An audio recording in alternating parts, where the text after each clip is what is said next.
Hello. Please hit like button and subscribe my channel. Also press bell icon for future video notifications. Thanks. A world-first study has revealed how space travel can cause lower red blood cell counts, known as space anemia. Analysis of 14 astronauts showed their bodies destroyed 54% more red blood cells in space than they normally would on Earth, according to a study published in Nature Medicine. Our study shows that upon arriving in space, more red blood cells are destroyed, and this continues for the entire duration of the astronauts' mission.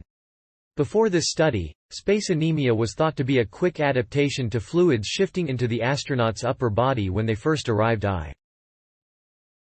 Astronauts lose 10% of the liquid in their blood vessels this way.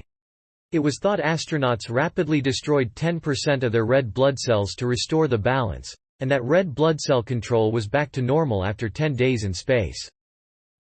They demonstrated this by directly measuring red blood cell destruction in 14 astronauts during their 6-month space missions. On Earth, our bodies create and destroy 2 million red blood cells every second. The researchers found that astronauts were destroying 54% more red blood cells during the 6 months they were in space, or 3 million every second. These results were the same for both female and male astronauts. Dr. Trudel's team made this discovery thanks to techniques and methods they developed to accurately measure red blood cell destruction. These methods were then adapted to collect samples aboard the International Space Station. At Dr. Trudel's lab at the University of Ottawa, they were able to precisely measure the tiny amounts of carbon monoxide in the breath samples from astronauts.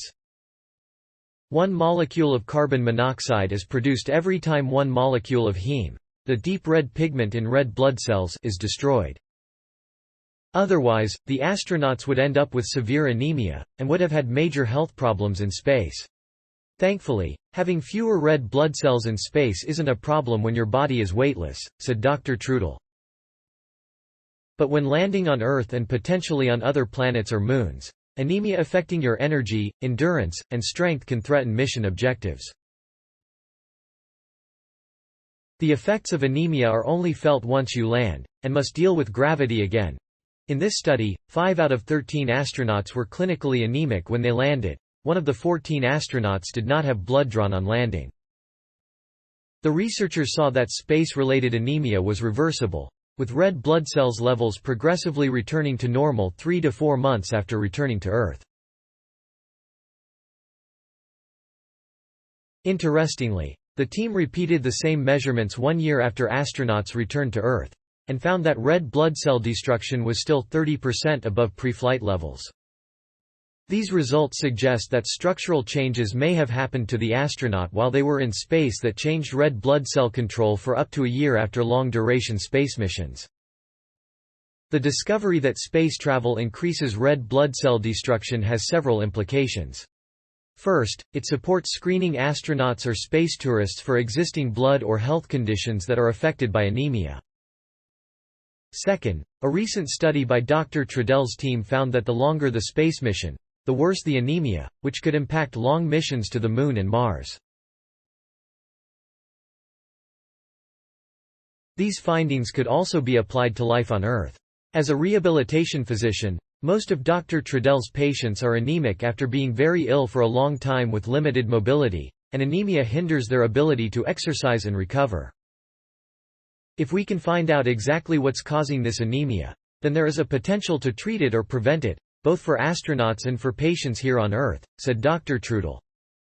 These are the first published results from marrow, a made-in-Ottawa experiment looking at bone marrow health and blood production in space.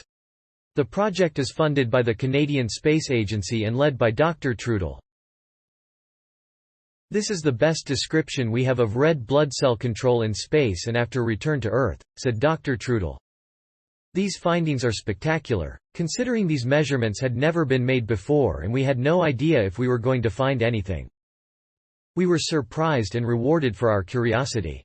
Guy Trudel, Nebras Shahin, Timothy Ramsey, Odette Lonneville, Hakeem Louati. Hemolysis contributes to anemia during long-duration spaceflight.